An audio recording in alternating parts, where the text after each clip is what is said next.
हमारे जो क्लाइंट हैं पिछले 10-11 वर्ष से यहाँ के कैबिनेट मंत्री माननीय धनंजय मुंडे जी हैं, जो इनको शादी का झांसा दे करके इनके साथ शारीरिक संबंध बनाए।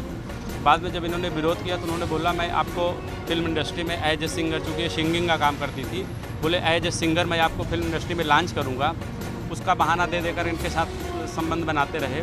बाद में जिद करने के बाद इन्होंने बोला कि शादी करिए, तो उन्होंने बोला आपको शादी करके आपका घर बसा दूंगा, और ये बहाना दे करके इनके साथ उन्होंने शारीरिक संबंध बनाया और इनके साथ बलात्कार करते रहे।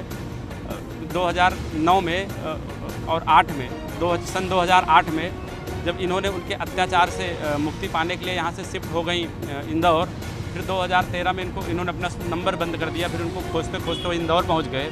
इंदौर पहुँचने के बाद इनको डरा धमका करके फिर बम्बई लाए। बम्बई लाने के बाद इन्होंने यहाँ पे किराए के रूम पे रखा और रात को इनके घर पे आते थे और इनके साथ जो है ज़बरदस्ती शारीरिक संबंध बनाते थे। उसी दौरान उन्होंने इनका वीडियो भी बना लिया था और वो वीडियो दिखा करके इनको बोलते थे अगर आपने मेरी बात नहीं मानी तो मैं पूरे सोशल मीडिया पर इसको फ्लैश कर दूँगा।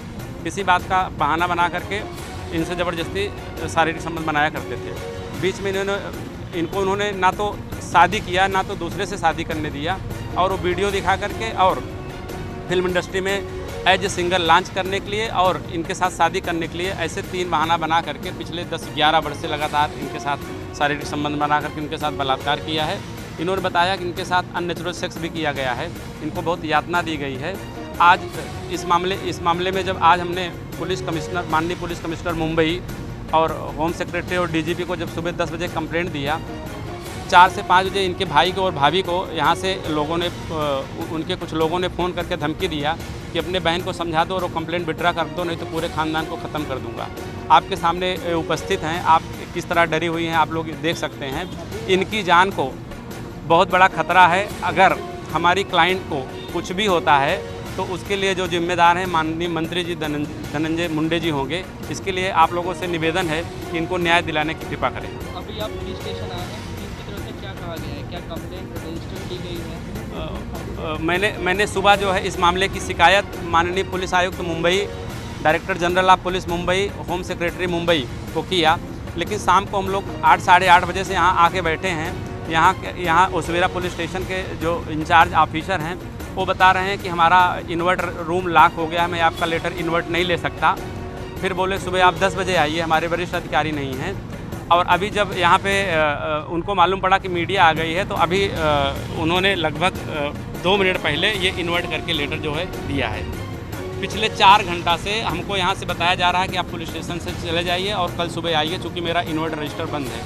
ये सुप्रीम कोर्ट का गाइडलाइन बताने के बाद भी ललिता कुमारी का जजमेंट है कि जब रेप विक्टिम आए तो उसका FIR तुरंत होना चाहिए। तो मैंने बोला सर इसमें इन्वर्ट करने की बात नहीं, इसमें FIR लॉन्च करो। हमारे रिक्वेस्ट के बाद भी पुलिस ने FIR लेने से मना कर दिया और बोला कल आप आइए, कल हम सोच करके बताएंगे। आपको ये बताना चाहता हूँ कि जब इनसे इस मामले की पूछताछ की गई तो पुलिस ऑफिसर ने किया, जो कि सुप्रीम कोर्ट का जो जजमेंट है उसका वायलेशन है। ऐसे मामलों की इंक्वायरी जो है महिला पुलिस ऑफिसर द्वारा की जानी चाहिए, लेकिन स्थानीय पुलिस ने महिला पुलिस के द्वारा न करके इनकी जो पूछताछ किया उन्होंने पुलिस अधिकारी ने किया, और उसके कारण पूरी बातें नहीं बता पा रही हैं। तो ये भी एक इनके साथ अन्याय किया गया।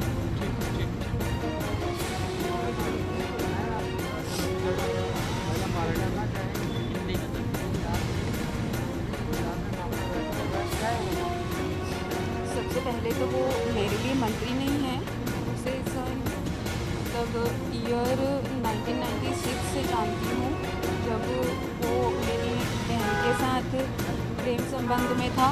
मेरे लिए मैं उस समय 16-17 साल की मात्र रही होंगी, तो मैं उसे वहाँ से जानती हूँ जब वो कुछ नहीं था। तो मंत्री वो अब है, तब नहीं था। और 98 में इसने मेरी बहन से शादी की थी और मैं इन लोगों के साथ कंटिन्यूसली मुंबई रहती थी। और सन 2006 में इसने पहली बार ये जानते हुए कि मेरी बहन घर पे नहीं है, वो प्रेगनेंसी के बाद, डिलीवरी के बाद वो अपने घर गई हुई थी इंदौर में, तब ये जानते हुए भी कि घर पे कोई नहीं है, ये आया और उसने ज़बरदस्ती सेक्स किया। एक्चुअली इतना डरी हुई हैं कि ये बोल नहीं पा रही हैं। आप देख सकते हैं कि ये कितना सदमे में हैं और कितना डरी हुई हैं। तो आप लोगों से अनुरोध है कि इन्होंने जितना बताया उससे ज़्यादा बताने की पोजीशन में अभी इस समय नहीं है। तो आपसे अनुरोध है कि इस महिला को ज़रूर न्याय दिलाने की कृपा करें, क्योंकि न्याय सबके लिए समान होना चाहिए, चाहे वो आम आदमी हो, चाहे कोई भी ताकतवर नेता हो। तो मेरा अनुरोध है कि मेरा मुंबई पुलिस से अनुरोध है कि इस मामले में FIR लॉन्च करें और इन पीड़िता को न्याय दिलाने की कृपा करें।